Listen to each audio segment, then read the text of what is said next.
Boris Johnson's former principal private secretary used an R-rated term when explaining divisions within Downing Street in the lead-up to the pandemic. Boris Johnson's former right-hand civil servant forced the BBC to apologise for his language this morning while giving evidence to the official COVID inquiry. Martin Reynolds, who served as Mr. Johnson's principal private secretary, PPS, throughout most of the pandemic, was explaining to the inquiry why Number 10 had appeared distracted by internal divisions in the lead-up to COVID.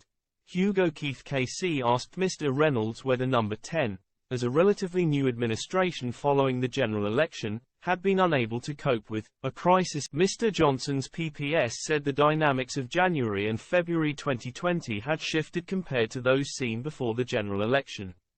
He appeared to throw Dominic Cummings under the bus, accusing him of causing distractions with different priorities to those of the Prime Minister. Mr. Reynolds said Mr. Cummings had created a divergent internal politics, as his agenda was quite different to the Prime Minister's.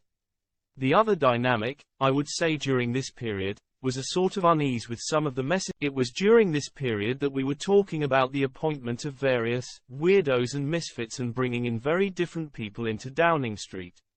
We had the case of Mr. Sobieski, who you remember was an advisor brought in who had unusual views on eugenics, and after 3 days he resigned.